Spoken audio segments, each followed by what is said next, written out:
Hello students, आज हम history का जो थर्ड चैप्टर है आपका नेशनलिज्म इन इंडिया वो पढ़ेंगे। आज हम पढ़ेंगे पेज नंबर 54 से। फर्स्ट जो आपका मॉड्यूल है यहाँ पर दिया हुआ है द फर्स्ट वर्ल्ड वॉर, खिलाफत एंड नॉन कॉपरेशन। तो इस टॉपिक के अंदर हम मेनली पढ़ेंगे क्या, मेनली हम 1919 के बाद की जो इंडियन हिस्ट्री है उसके बारे में हम पढ़ेंगे, क्योंकि इससे पहले की जो हिस्ट्री है वो हम 8th की बुक में कवर कर चुके हैं। ठीक है, तो अब हम इससे आगे की डिटेल जो है सारी पढ़ेंगे, क्या क्या मूवमेंट्स हुए थे, महात्मा गांधी का क्या रोल था, ठीक है, कॉलोनियल पीरियड था तो किस प्रकार से जो है हमारे यहाँ पर डेमोक्रेसी आई और क्या क्या मूवमेंट किए गए, तो ये सब डिटेल जो है हम पढ़ेंगे। तो अब यहाँ पर स्टार्टिंग जो है सबसे पहले जो इस पेज पर है, page number 54। In the year after 1919, we see the national movement spreading to new area. 1919 में हम क्या देखते हैं कि जो नेशनल मूवमेंट है ये नए नए एरियाज़ के अंदर फैलने शुरू हो गए थे। Incorporating new social groups and developing new modes of struggle. अब इसमें नए नए सोशल ग्रुप जुड़ रहे थे और नए नए जो तरीके थे स्ट्रगल के लिए वो अपनाए जा रहे थे। How do we understand these developments, हम किस प्रकार से इन डेवलपमेंट्स को समझ सकते हैं। What implications did they have, क्या क्या इम्प्लीकेशंस जो थी वो की गई थी इस समय। फर्स्ट ऑफ ऑल, सबसे पहले the war created a new economic and political situation. War जब होती है तो आपको पता है क्या होता है, क्या होता है वॉर होने से, गड़बड़ी होती है, अच्छी तो होती नहीं है वॉर। ठीक है, तो अब इससे क्या हुआ, वॉर जो फर्स्ट वर्ल्ड वॉर जब शुरू हो चुकी थी, कब शुरू हुई थी, 1914 से 1918 तक चली थी। तो वॉर से क्या हुआ था, इकोनॉमिक और जो पॉलिटिकल सिचुएशन है वो चेंज होनी शुरू हो गई थी। It led to a huge increase to defense expenditure which was financed by war loans and increasing taxes। अब जो डिफेंस एक्सपेंडिचर था, मतलब डिफेंस का जो खर्च करना था उसको बढ़ा दिया गया था। ठीक है, और इसको फाइनेंस किया जाता था लोन्स के द्वारा या फिर टैक्सेस इंक्रीज करके इसको पूरा किया जाता था इस खर्च को। कस्टम ड्यूटीज़ वो रेज, जो कस्टम ड्यूटीज़ थी वो भी बढ़ा दी गई थी और इनकम टैक्स भी इंट्रोड्यूस कर दिया गया था वॉर के खर्चों को पूरा करने के लिए। Through the war year price increase doubling between 1913 and 18। जो वॉर का टाइम पीरियड था, ठीक है, उसके बीच में ये जो टाइम पीरियड 1913 से 18 तक जो चीज़ों की प्राइस थी क्या हो चुकी थी, डबल हो चुकी थी almost, leading to extreme hardship for the common people. अब इससे क्या हो रहा था, लोगों के लिए बहुत ही मुसीबत वाली बात ये हो चुकी थी, कीमतें एकदम डबल हो जाना। Villages were called upon two supply soldiers, villages को कहा गया कि वो सोल्जर सप्लाई करें। And force recruitment in rural area caused wide spread anger. अब ज़बरदस्ती लोगों को क्या किया जा रहा था, फोर्स रिक्रूटमेंट होती है कि ज़बरदस्ती विलेजेस में से लोगों को सेना में भर्ती किया जा रहा था। ठीक है, तो अब इससे क्या हो रहा था, लोगों के अंदर गुस्सा आ रहा था। Then in 1918 and 19 and 1920 to 21। अब इसके बाद क्या हुआ, 18 और 19 में और 20 और 21 में crops failed in many part of India. जो फसलें थी वो फेल हो चुकी थी, ख़त्म हो चुकी, फसल नहीं अच्छी हो रही थी, ख़राब हो चुकी थी इंडिया के कई हिस्सों में, resulting in acute shortage of food. अब इससे क्या हुआ, शॉर्टेज हो गई फूड की। This was accompanied by an influenza epidemic. और इससे क्या हुआ, और इसमें और क्या चीज़ ऐड होगी, इन्फ्लुएंजा एपिडेमिक जो थी बीमारी वो भी फैलने लग गई। According to the census of 1921, 12 to 13 million people perished as a result of famines and the epidemic। लगभग 12 से 13 मिलियन जो लोग थे वो ख़त्म हो चुके थे, उनकी डेथ हो चुकी थी, किसके रिजल्ट में, फेमाइन की वजह से या फिर एपिडेमिक बीमारियों की वजह से। तो सिचुएशन क्या थी, ख़राब होती जा रही थी। People hope that their hardship would end after the war was over. लोगों को क्या लग रहा था कि उनकी जो ये हार्डशिप है, बुरा जो समय है, जैसे ही वॉर ख़त्म होगी ये बुरा समय भी उनका ख़त्म हो जाएगा। But that did not happen, लेकिन ऐसा कुछ भी नहीं हुआ। अब इसके बाद हम पढ़ेंगे 1.1 the idea of Satyagraha.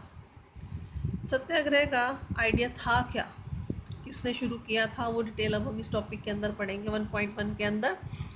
Mahatma Gandhi return in India in January 1915। ये क्वेश्चन आपसे कई बार फाइनल में पूछ लिया जाता है, कब आए थे इंडिया और कहाँ से आए थे। ठीक है, जनवरी 1915 में आए थे। As you know he had come from South Africa. जैसे कि तुम्हें पता है कहाँ से आए थे, वो साउथ अफ्रीका से आए थे। Where he had successfully fought, जहाँ पर कि उन्होंने सक्सेसफुली फोर्ट, लड़ाई की थी। किस चीज़ की लड़ाई की थी वहाँ पर उन्होंने। Next page, page number 55। The racism with the novel method of mass agitation.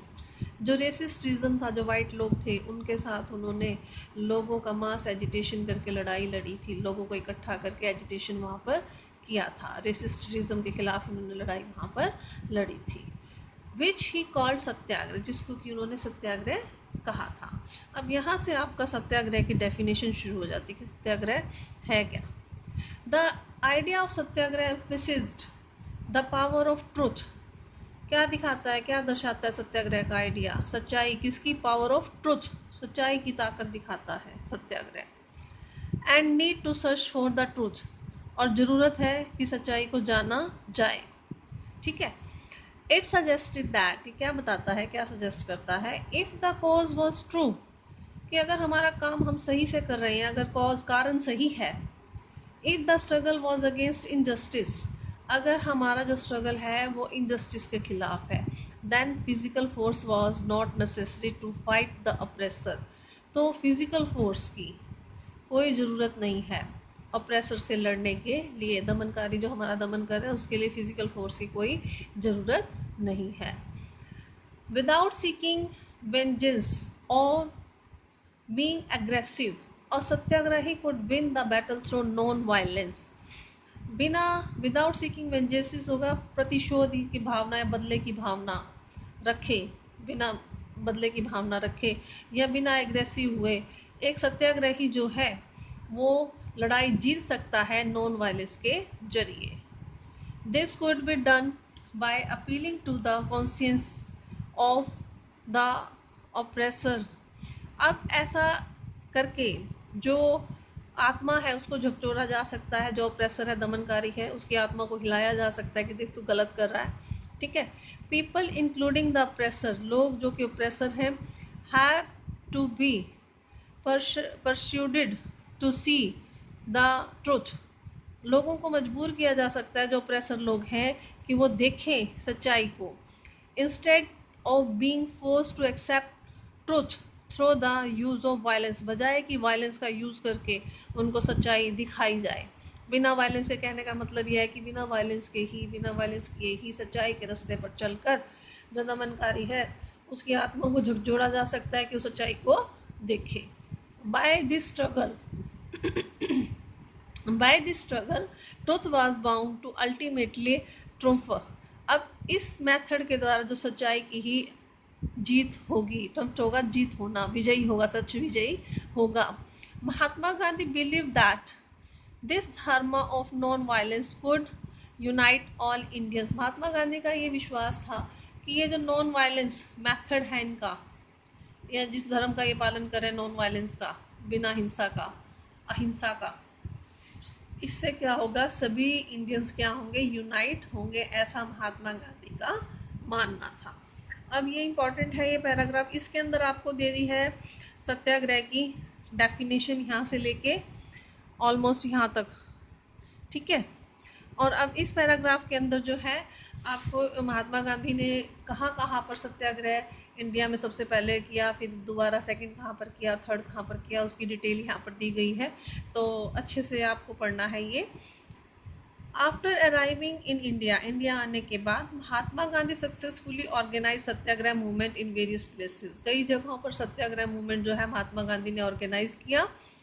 इन 1916 सबसे पहले इसको याद रखना है आपको। 1916 में कहाँ पर आए? ट्रैवल टू चंपारण इन बिहार। चंपारण है कहाँ पर? ये मैप में भी आपको फिल करना पड़ सकता है। चंपारण है बिहार के अंदर। तो 1916 में वो चंपारण बिहार के अंदर आए to inspire the peasants to struggle against the oppressive plantation system. जो दमनकारी प्लांटेशन सिस्टम था उसके खिलाफ उन्होंने पीजेंट्स को इंस्पायर किया कि स्ट्रगल करें। ठीक है, ये पहला इनका सत्याग्रह कहाँ पर हुआ? 1916 में चंपारण बिहार में। पीजेंट्स के लिए किया था। किसके खिलाफ? ऑप्रेसिव प्लांटेशन सिस्टम के खिलाफ। क्लियर है यहाँ तक? अब सेकंड, 1917 में organise the Satyagraha to support the peasants. ये भी पीजेंट्स के लिए सेकंड भी। कहाँ के हैं ये? Kheda district of Gujarat. ठीक है, उनके लिए इन्होंने ये उनको सपोर्ट किया 1917 में। Affected by crop failure. अब क्या हो गया था? उन लोगों की खेड़ा में क्रॉप जो थी वो फेलियर हो चुकी थी और प्लेग एपिडेमिक, जो प्लेग बीमारी थी वो फैली हुई थी और जो पीजेंट से खेड़ा के कुड नॉट पे द रेवेन्यू, वो रेवेन्यू पे नहीं कर सकते थे। And were demanding that revenue collection भी रिलैक्सड। और वो चाहते थे कि उनका जो रेवेन्यू है, जो टैक्स वगैरह है, वो सब माफ़ कर दिए जाएं। सेकंड हो गया अब आपका, पहला 1916 में, सेकंड 1917 में।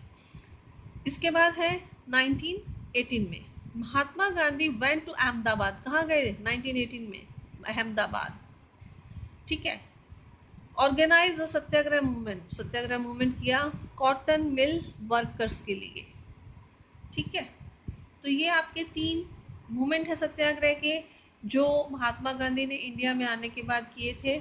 ये आपको बहुत अच्छे से याद करने हैं। अगर यहाँ तक कोई पढ़ने में कोई दिक्कत आए, समझने में दिक्कत आए तो मुझसे पूछ लेना। आज हम इतना ही करेंगे। Thank you.